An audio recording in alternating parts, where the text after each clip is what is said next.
I got so much motherfucking design on right now. Break it down, bring it back, make it clap. I got 3 old thoughts, new block, where that day. Bitches on my line, and you know.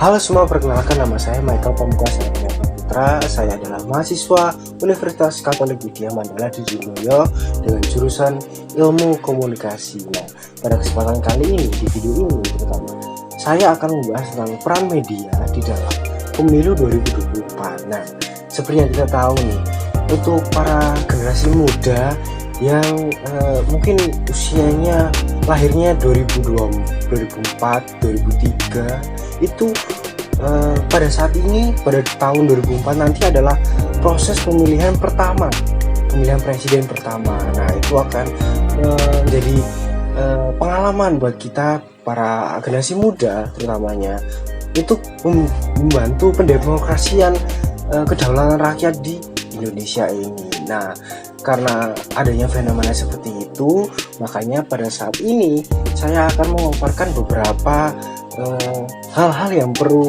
dilakukan sama generasi muda untuk menyongsong pemilu 2024. Dan juga terlebih-lebih karena perkembangannya teknologi membuat kita harus juga terus berkembang, tidak boleh ketinggalan antara teknologi dengan ilmu pengetahuan kita. Nah, ini juga ya pertama-tama saya akan membahas atau membacakan itu terdapat menurut Gubernur Lembaga Ketahanan Nasional atau biasa disingkat dengan Lemnashan Republik Indonesia mengatakan ada 3 tantangan besar dalam politik Indonesia 2024, yaitu pertama, politik identitas, dan kedua, miskomunikasi atau hoax, yang ketiga adalah hate speech. Nah, di sini saya akan membahas persatu. Oke.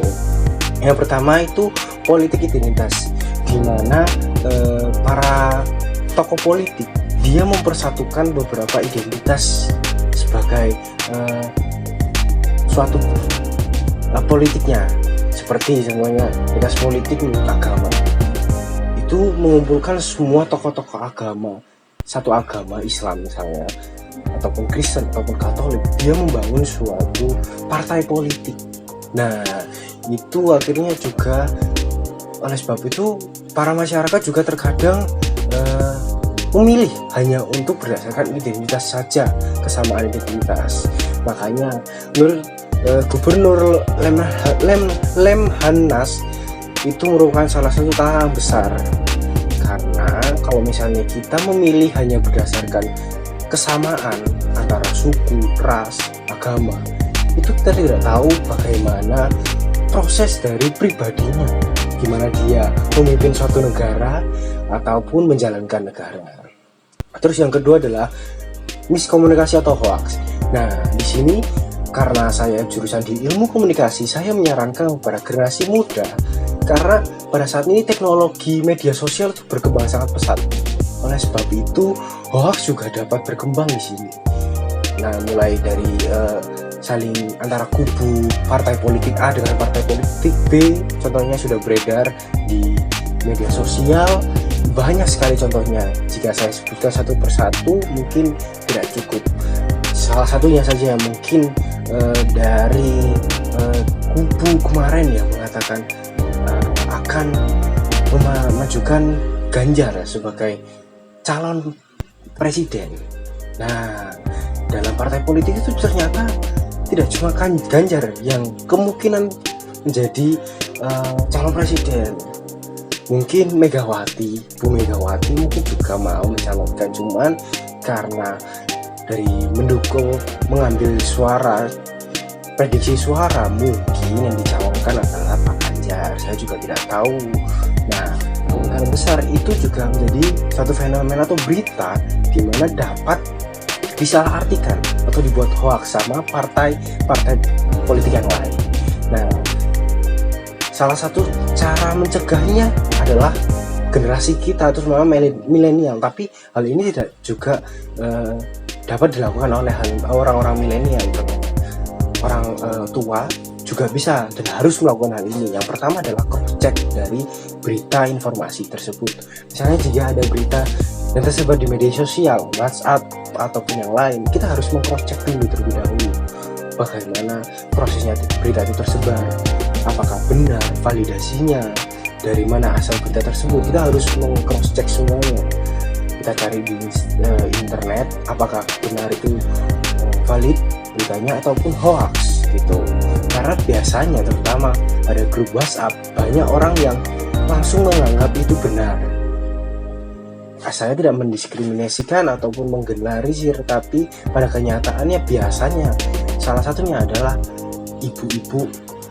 Nah, dia karena sudah stres mungkin mengurus rumah tangga, terus dapat informasi dari grup WhatsApp PKK ataupun grup RT, grup RW yang memberikan informasi dengan langsung saja, langsung menerima informasi tersebut, menelan dengan mentah-mentah gitu. Makanya kita perlu menyaring informasi yang masuk ke dalam diri kita.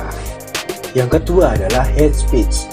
Nah, pertama yang tadi sebelumnya adalah informasi tentang hoax, itu dilanjutkan dengan hate speech, di mana kita jangan langsung menghina di sosial media, menjudge bahwa misalnya berita tentang tadi seperti tadi Megawati dan Ganjar. Kita misalnya saya pendukung Megawati, terus akhirnya saya meminta Megawati lah yang mencalonkan sebagai presiden. Nah, itu udah bisa kita langsung nge-tweet, langsung komen di sosial media, wah Megawati harusnya menjadi presiden, calon presiden, gini karena begini Ganjar tidak berhak menjadi calon presiden, bla bla bla. Sebenarnya bertukar pikiran tidak apa-apa, cuman dari pemilihan bahasa harus tepat. Tidak boleh adanya hate speech di sosial media, karena itu juga memicu pertikaian dan memicu tidak adanya perdamaian di Indonesia. Karena di sosial media ini siapapun dari kalangan manapun dapat melihatnya. Jadi kita harus benar-benar memilah-milah apa yang kita sebarkan di media sosial.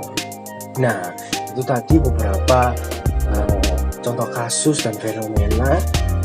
Oleh sebab itu saya menyarankan kepada para generasi muda, generasi milenial atau Gen Z yang sekarang, yang harus memilih pada 2024 nanti, kita harus menggunakan hak suara kita.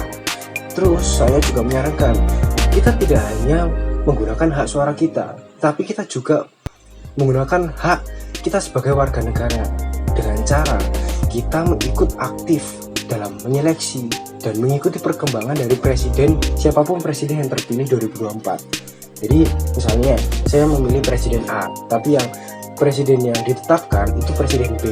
Terus saya tidak aktif lagi melihat kedaulatan di negeri ini, kayak misalnya kinerja presiden itu seperti apa. Nah, itu adalah beberapa hal yang salah. Jadi kita harus aktif, selalu aktif mengikuti atau menyeleksi, melihat, menganalisis tentang pekerjaan-pekerjaan dari presiden dan siapapun tokoh yang kita pilih, meskipun memang tidak sesuai dengan apa yang kita pilih, tapi itu adalah kesepakatan bersama yang sudah ditetapkan sama bangsa Indonesia. Jadi kalau misalnya barang siapapun nanti presidennya, kita harus tetap mengikuti dan menyeleksi dan menganalisis apakah kinerja sesuai dengan apa yang telah dibicarakan, divisi misikan, digembor-gemborkan pada saat sebelum pemilu.